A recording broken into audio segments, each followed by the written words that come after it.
Oh, what? Hello? Hello? Ah, hello.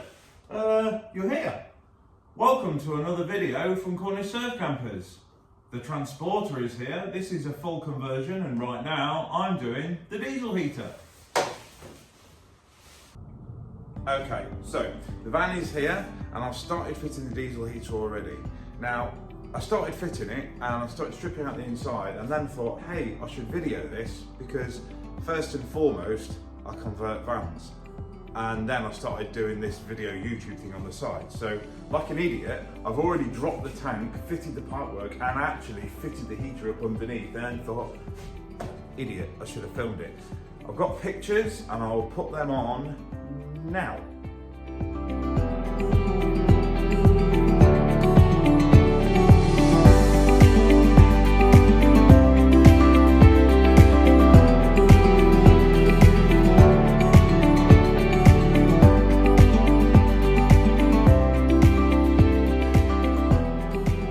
Okay, here we are. This is the Autoterm diesel heater and it's the external mounting bracket for the T5 and T6 vans.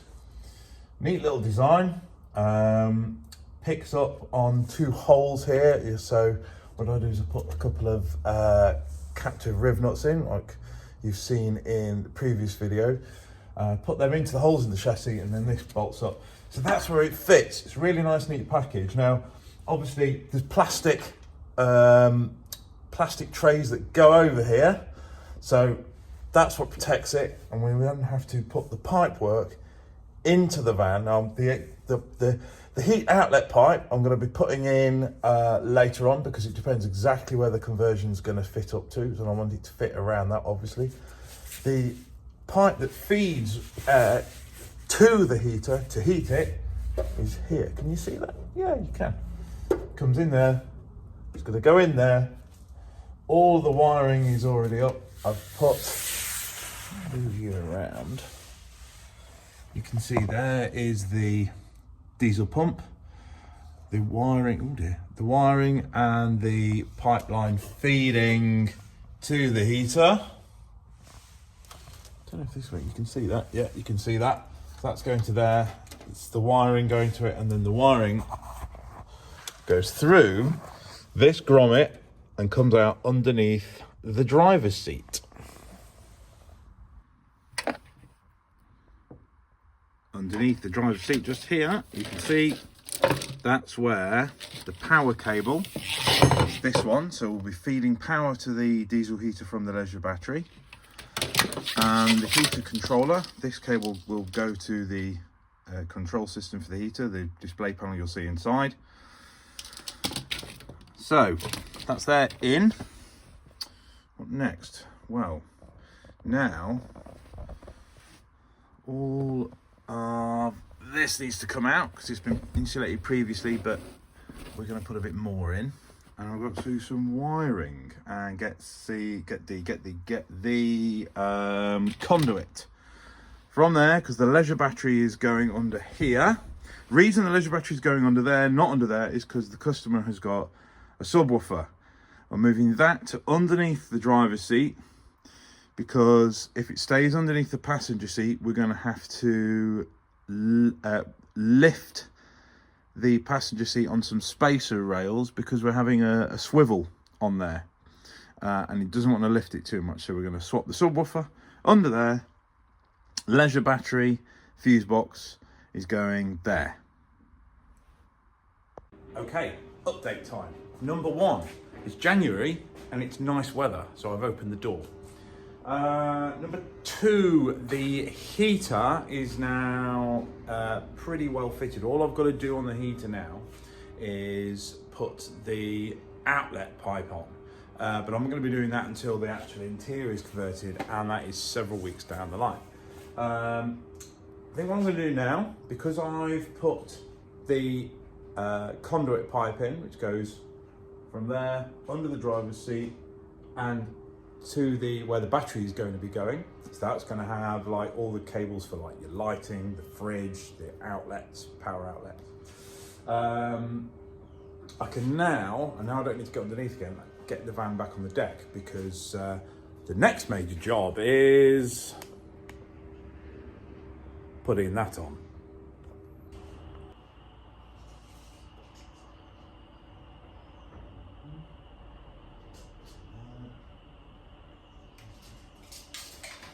You know the old saying, don't you? Measure 48,000 times, cut once. This might take a while for me to measure out and get cutting, so let's go on to the faster version, shall we?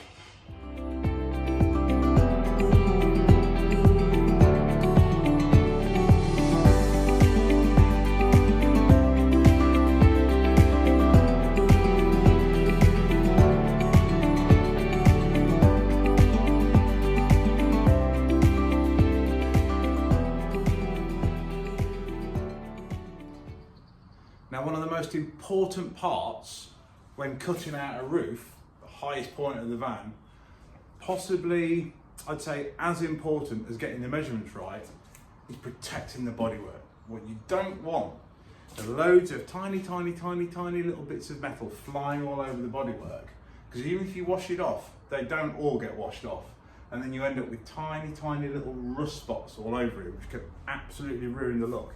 And the customer won't be very happy, and then I won't be very happy because I'll have to pay to sort it out. So we better get it protected. And I'm going to start with the inside.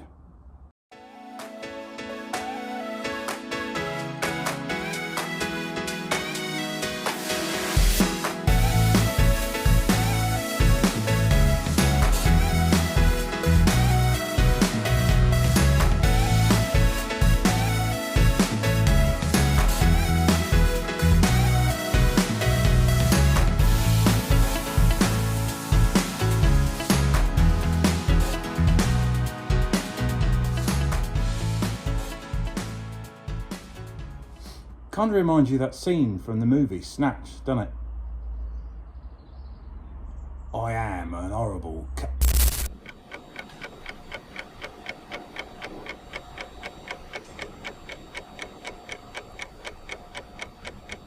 It goes the same on the other side and the side of the... You don't need to see me doing this. There. Don't think we could get much more protected than that.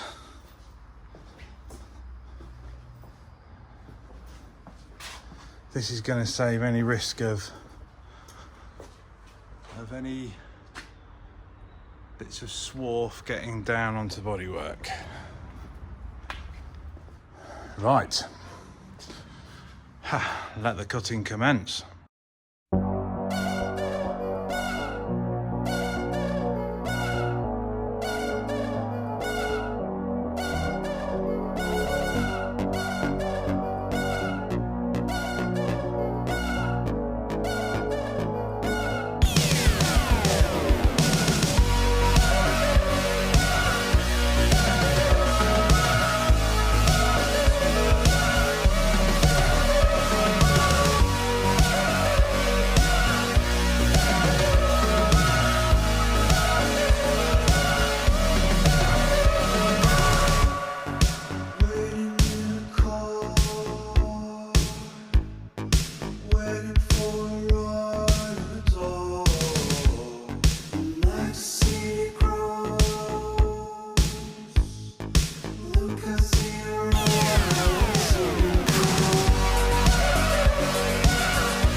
Yes?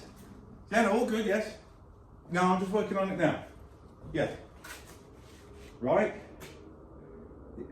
You, say again. You've decided against having the pop-top roof now? Right. About that.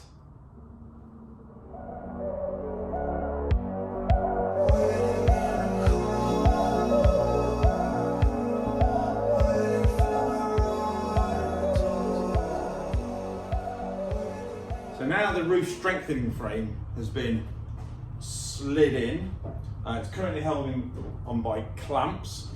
What it does, as its name suggests, it puts strength back into the roof, because we've obviously taken off, in cutting the roof, there's how many ribs, how many bars? 1, 2, we've cut through 3, 4 roof strengthening bars. So the frame of the van will want to twist like this.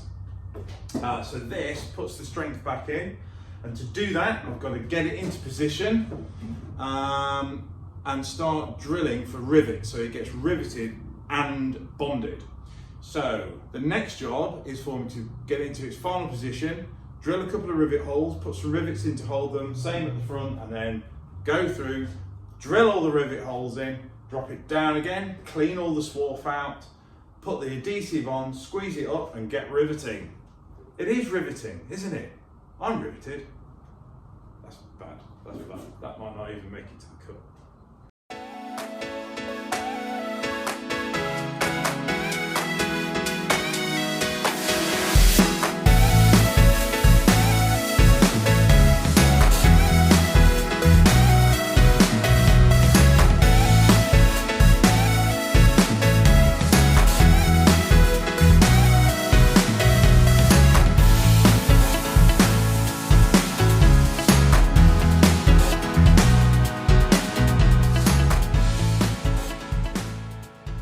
Good, that's all of the rivet holes drilled. Now you can see exactly how the frame sits.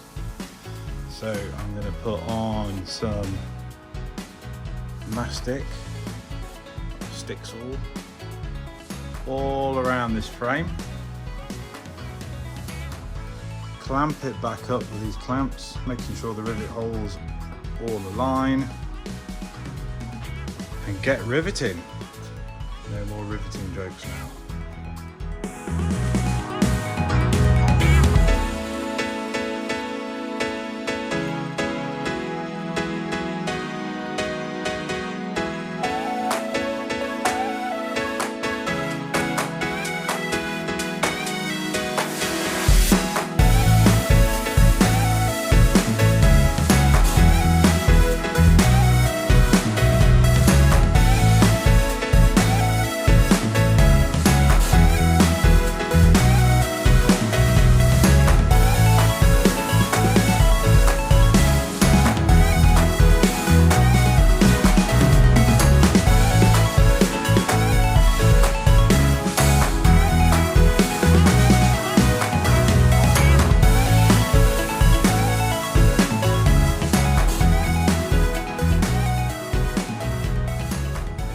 Framework's fitted to the van, I'm going to turn my attention to the roof. I've already fitted a 120 watt solar panel, which is a flat panel with the junction box underneath. So you can just see the junction box underneath, and it's right at the back. So inside the van there's very little to see. The cable comes out and it's going to be clipped along and then brought down into the van. I'm also fitting roof rails. So I did this one roof rail yesterday, the other side is marked up. I've now just got to drill the holes and fix that on. So I'll get on with that.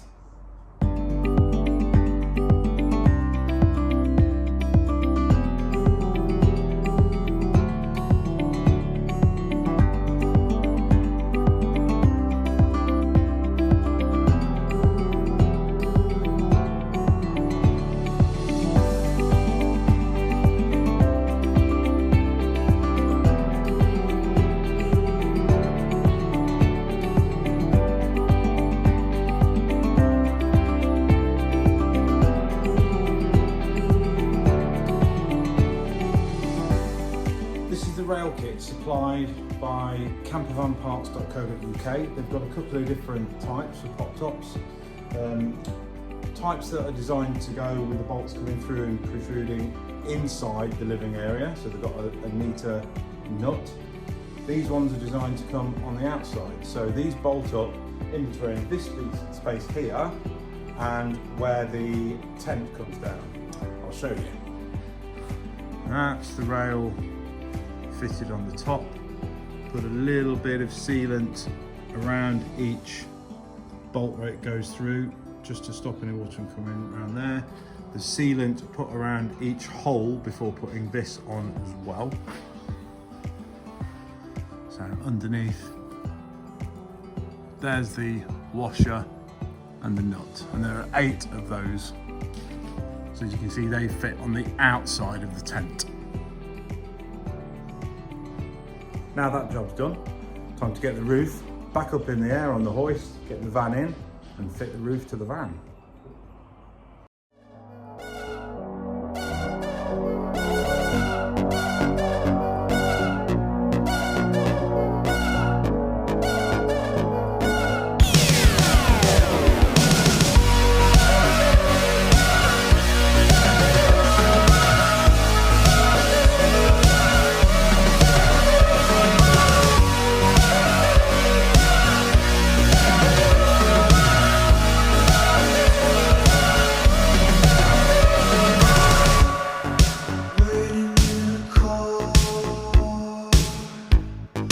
Waiting for a